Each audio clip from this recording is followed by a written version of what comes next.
guys, this is your girl Chloe on Thursday on Feminati. Let's do this shit. So this week's topic is feminism, and I came up with it, excuse me, while I adjust my top, because I always have to go strapless like an idiot. Anyway, I suggested this topic, and I was worried that by suggesting it, the other girls might think that I was super pro-feminist, and then, you know, maybe make videos where they're like, feminism rules, because obviously feminati, femveracity, a lot about femme, we're all girly, etc. Most of us, at least a little bit. But yeah, a lot of people give me, you know, I'm not a feminist. In fact, I'm quite anti-feminist, and I'm just going to put that out there. And a lot of people are like, oh, you of all people. That's what I get a lot, because this idea that because I'm gay and a drag queen, my views should be a certain way. And it's like, nope, I'm allowed to break free from the status quo, believe it or not, and to all those people who say that. And anyway, the reason I'm not a feminist is because, and by the way, I've seen Rouge's video, but I'm filming this ahead of time. I have not seen Davies. But anyway, the reason I'm not a feminist is because the whole idea about feminism centralizes around the idea, and people will argue what feminism is and what it isn't, and people will always tell me stuff like, no, that's just the bad feminists. They aren't real feminists, we're real feminists. And I'm like, and then they describe to me the tenets of their beliefs, and I'm like, you all might be different in terms of, you know, how passionate you are, or how radical or not radical you are, but their views are basically surrounded by, they surround the same central idea, which is that women throughout history have been oppressed, and men are and that's what a lot of people forget. They think because I'm a drag queen, I'm basically a woman and I'm under the same oppression as a woman.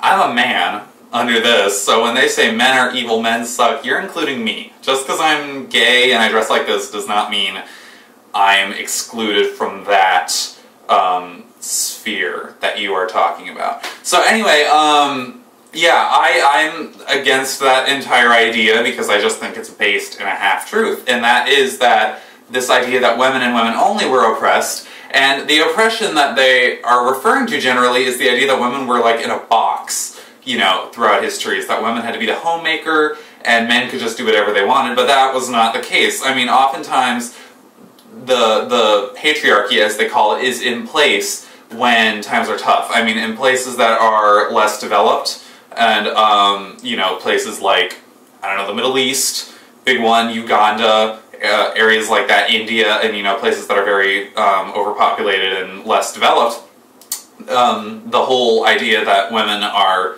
basically a husband's little fuck toy, and, you know, supposed to be the homemaker, feed everyone, you know, make the food, clean, cook, all that, take care of the kids, that is in place in those areas, but also the other side of the coin that they generally ignore, feminists, I mean, that men are also in a box in that system, is that men in those areas, and the lights just flicker? I don't know.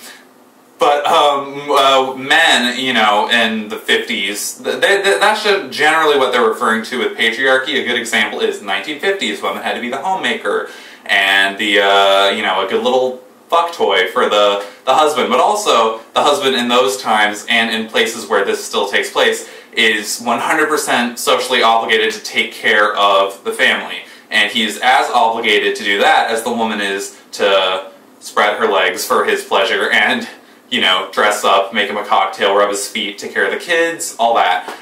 Men have to go to work, they have to devote 100% of their paycheck to taking care of the family. And in fact, places where women are not allowed to work, like the Middle East, that's actually for the better, ultimately, because in those places, like Saudi Arabia, for instance, is a good example. If a woman gets a job, which does happen there, it's not like it doesn't happen, it's just kind of socially unacceptable. Reason being, because women who have jobs there are expected to keep 100% of their income for themselves, and their husbands are still expected to spend 100% of their income on taking care of the family.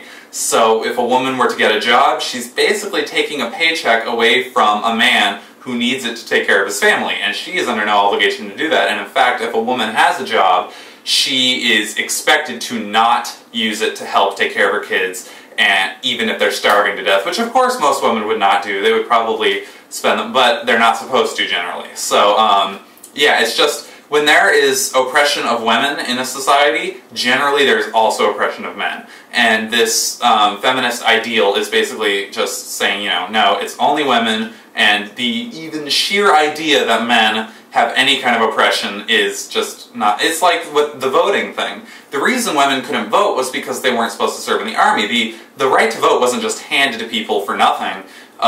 In, you know, those times, men paid for the right to vote with their service to the country. They paid service to the country and therefore were given privileges from the country. And women didn't have to serve in the army and still don't have to serve under draft. They can only volunteer, and yet they were given the right to vote anyway. So in a lot of ways it isn't fair, but I agree that women should be able to vote. I think that that's really not a big deal. But I mean, when you really look at it, it's not super fair, but whatever. So yeah, the point is, and a lot of people say, no, feminism is just about getting equality in the workplace and abortion and stuff like that. And I'm like, okay, I'm pro-choice. I think it's up to a woman having a baby whether or not she wants to get an abortion. I'm not going to tell her. The government shouldn't tell her.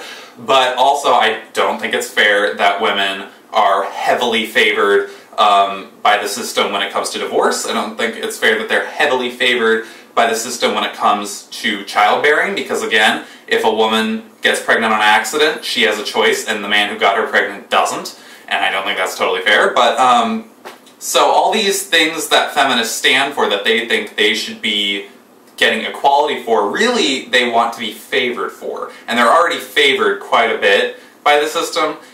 So I think that if feminists acknowledged that, and acknowledged that men's rights should also be tended to as well as theirs, then maybe I would be a feminist. And just the sheer name, feminist, they say they're for equality. If you were for equality, you would at bare minimum call yourself something else, like an egalitarian or equalitarian, I don't know, just something about equality and not about women and just women and men suck, and you know, it's just not a good way to base, or not a good thing to base a movement around, that I would want to jump on that bandwagon, because I don't. So anyway, that's my 2 cents on this subject. I've been wanting to talk about this for a while, but normally I don't discuss political things on my channel, and I figured now would be a good time.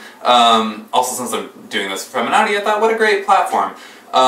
So yeah, hope you guys enjoyed this video. If you did, like it, subscribe to my personal channel, like me on Facebook if you want, subscribe to the Other Days of the Week's channel, and yeah, that's pretty much it. So until next week, this is your girl Chloe, and I is signing off for now. Bye!